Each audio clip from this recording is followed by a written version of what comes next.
Bonjour, voici donc le dernier tirage défi de cette année 2020. Je suis très heureuse de cette série de vidéos.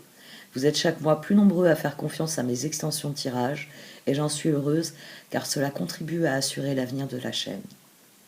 En effet, même si je propose des tirages personnalisés, je reste convaincue que les tirages généralistes, comme ceux que je propose, vous donnent les outils nécessaires à faire évoluer une situation donnée de manière positive.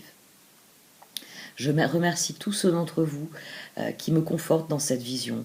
L'an prochain, multipliez les offres à même de satisfaire les attentes du plus grand nombre d'entre vous. Un grand merci donc à vous pour votre soutien. Un grand merci à vous qui récompensez mon travail en faisant confiance à mes tirages, que vous pouvez liker, partager, ainsi qu'à mes extensions qui m'assurent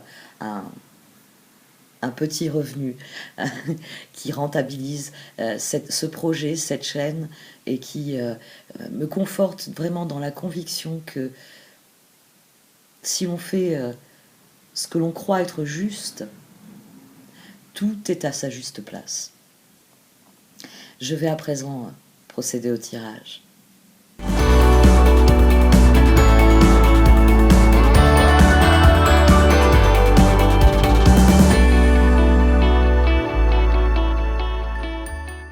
Voici donc votre tirage défi pour ce mois de décembre. Ami Bélier, au centre, c'est vous, stuck in the mud. Pour le coup, vous êtes un éléphant et vous tournez en rond. C'est ce qui apparaît dans le tirage en dessous, et les cartes d'oracle le mettent bien en exergue avec cette carte centrale. Vous tournez en rond dans une situation. Et c'est parce que certains aspects vous déplaisent. Il y a quelque chose... Stuck in the Mud est une carte qui se relie notamment à la carte dans cet oracle qui parle de suivre le courant. Et la carte suivre le courant vous met en garde contre cela. Vous dit faites attention, si vous ne suivez pas le courant, vous allez vous échouer sur le rivage et vous serez bloqué dans la boue, dans les marécages.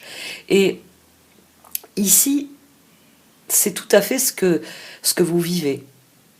Cette carte est au centre de votre tirage parce que vous tournez en rond alors qu'il y a des solutions qui sont possibles. Mais il y a une part de vous qui ne veut pas. C'est ce petit oiseau, vous voyez. C'est le symbiote, si je puis dire, de l'éléphant. Les éléphants, les pachydermes, vivent en harmonie avec des oiseaux.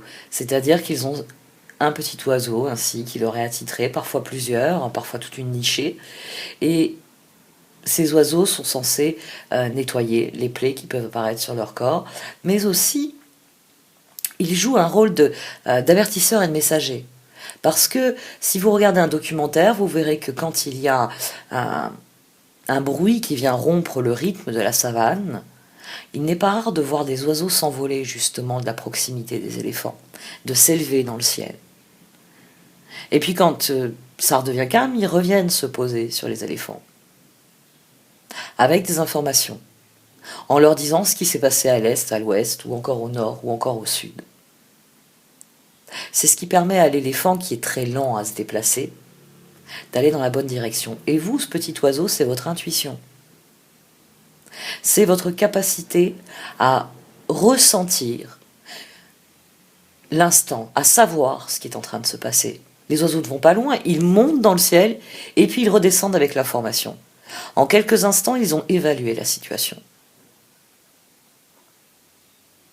C'est votre intuition, c'est cet instant où votre intuition, sous quelque forme dont elle se manifeste chez vous, vous dit « il vaut mieux aller par là, il vaut mieux éviter cela, il vaut mieux faire ainsi, ou il vaut mieux faire comme cela ».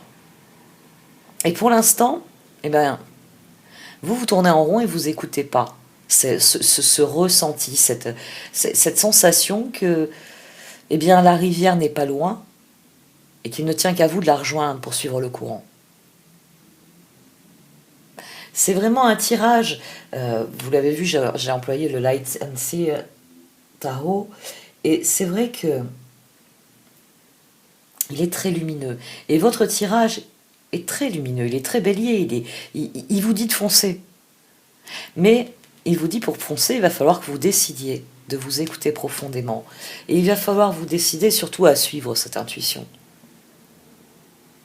À décider du meilleur chemin à suivre pour sortir de l'ornière dans laquelle vous êtes en train de vous enfoncer. Et suivre, oui, cette conviction, cette intuition que vous aurez. Et vous lancer parce que cette situation, finalement, ça apparaît surtout dans les cartes de tarot. Vous êtes dans cette situation-là parce que ce qui arrive dans votre vie est tout nouveau. Il y a un nouveau cycle. Et une manière de ne pas se lancer dans l'inconnu, une manière de se préserver de ce qui arrive, de si différent de ce que vous avez pu vivre, eh bien c'est de tourner en rond en pinaillant sur les détails.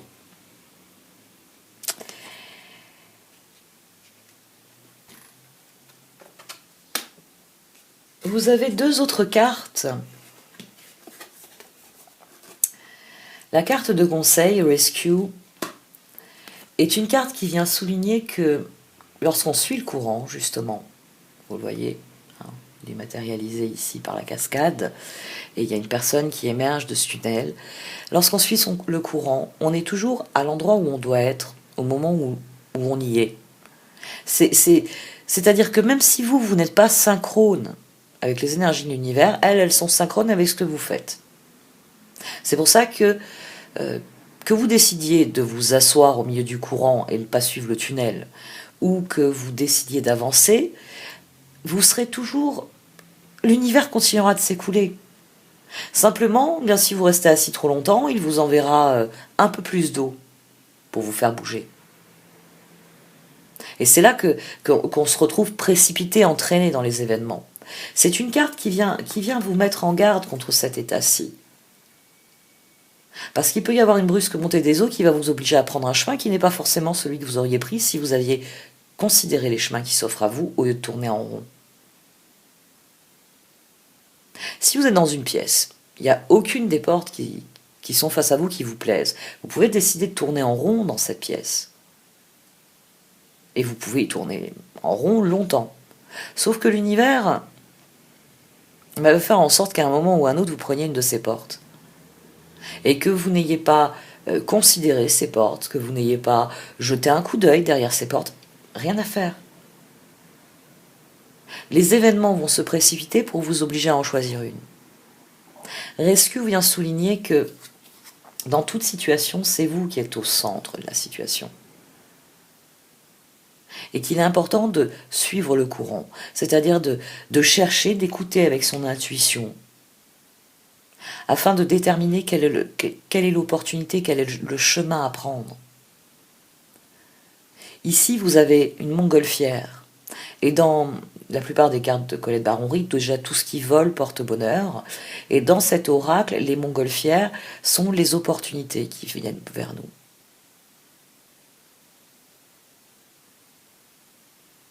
Mais c'est à vous de lever la tête et de voir l'opportunité. C'est à vous de lancer votre grappin sur cette opportunité. Vous serez toujours secouru par l'univers. Il veillera toujours à ce qu'à un moment ou à un autre, vous soyez forcé de bouger, d'avancer et de vous jeter dans l'inconnu, de passer la porte devant laquelle vous êtes les bras croisés en disant « pas question ». Donc ce tirage tout entier vient vous dire « hé bélier, toi qui aimes bien enfoncer les portes, si tu arrêtais de tourner en rond et que tu choisissais parmi ces portes, il y a réellement quelque chose pour vous qui est là. Mais tant que vous restez dans l'antichambre, ça ne progressera pas. » Et l'évolution parle aussi de cela. Il faut lâcher prise. Ghostlands, moi je préfère le traduire en terre perdue, parce que je pense toujours aux terres perdues de Stephen King. Il est des domaines de notre vie qui appartiennent aux terres perdues. C'est ce que l'on aurait pu faire, c'est ce que l'on aurait dû faire, c'est ce que l'on aurait voulu faire. C'est toutes ces bouteilles, hein, vous savez, qu'avec un décis, on peut mettre Paris en bouteille. Bien, c'est toutes ces bouteilles-là. Toutes les fois où vous vous êtes dit « j'aurais pu, j'aurais dû, j'aurais voulu ». Et cette carte, elle vient dire que le moment est venu d'en finir avec cela. De laisser, et bien dans les terres perdues, ce qui n'a pas fonctionné, ce qui n'est pas intéressant, ce qui ne relève plus de votre présent. Et au contraire, allez explorer les territoires que vous n'avez pas encore explorés, ceux qui vous permettent de vous épanouir, ceux qui vous permettent de réaliser vos rêves. Vous avez un excellent tirage, mais pour être au présent, pour ramener cette horloge au présent et être prêt à vivre pleinement, encore faut-il que vous le décidiez, encore faut-il que vous suiviez le processus au lieu de le bloquer. Parce que là, pour l'instant, vous avez juste envie de bloquer le processus. Alors que le moment est venu de suivre le courant. Et puis d'ailleurs, vous avez mis votre plus belle robe. Si vous êtes un homme, c'est un peu moqueur, je sais. Mais en effet, vous êtes prêt. Into the Unknown le dit bien. En vous encourageant à passer à l'action, c'est vraiment une carte qui vous dit vous êtes prêt. Vous soyez un homme ou une femme, on s'en fiche. La carte en elle-même représente un personnage qui est prêt, qui s'est préparé pour le moment qu'il va vivre. Elle a son invitation, elle a ses plus beaux effets, elle s'est préparée pour cette soirée. Donc il n'y a pas de raison qu'elle ne soit pas la reine de cette soirée, même si c'est une plongée dans l'inconnu, comme le symbolise le bandeau sur ses yeux. Oui, elle ne sait pas ce que cette soirée lui réserve, mais elle est prête à la vivre. Donc le moment est venu de vous faire confiance et de vous préoccuper des portes que vous refusez de voir. Parce qu'il y a une réelle progression pour vous. Je vais arrêter là pour cette partie du tirage. Pour ceux qui le désirent, vous pouvez me suivre sur Vimeo, où se trouve l'extension de ce tirage. Et comme je vous l'ai dit, vous le voyez d'ailleurs en dessous un petit peu, il y a beaucoup de bâtons. Les bâtons prennent le pouvoir dans votre tirage. L'énergie de feu, votre énergie, prend le pouvoir. Et je raffole de la Litancia. Autant on est habitué à ce que les cartes d'oracle puissent être très colorées, hein, c'est pour ça que j'adore aussi les Enchanted Map, autant les tarots parfois sont un peu ternes. Alors celui-là, c'est la première chose qui m'a plu dans ce tarot. C'est le fait que les couleurs explosent. Vous voyez d'ailleurs la reine de bâton, le chevalier de bâton, il y a le 9 de bâton, il y a le 8 de bâton en dessous, mais tous ces bâtons, c'est vraiment cette énergie-là qu'ils ont fait dans toute une gamme de pourpre. Il y a le 6 de bâton ici aussi. Et ça anime le tirage. Même si les couleurs froides viennent dire que stuck in the mud, j'aime bien tourner en rond, disent les cartes d'épée. Bon allez, j'arrête de parler. Pour ceux qui veulent me suivre, donc vous avez le lien dans le menu déroulant. Et à tous, un grand merci de m'avoir écouté. Vous pouvez liker, commenter, partager cette vidéo. Au revoir.